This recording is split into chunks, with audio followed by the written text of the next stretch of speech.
तादाद में हमारे घरों की माएं बहन बेटियां यहाँ आई हुई हैं। उनका एहतराम हम पर फर्ज है, उनका एहतमाम हम पर फर्ज है।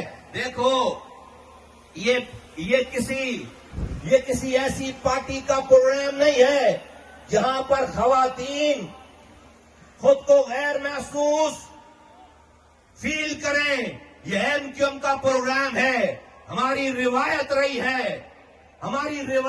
है लाखों के मजमे में मेरे घरों की माएं बहन बेटियां, मेरे घरों की माएं बहन बेटियां बगैर किसी खौफ, बगैर किसी तरद्दुद के आती हैं और वापस जाती हैं। तो बहुत ख्याल करना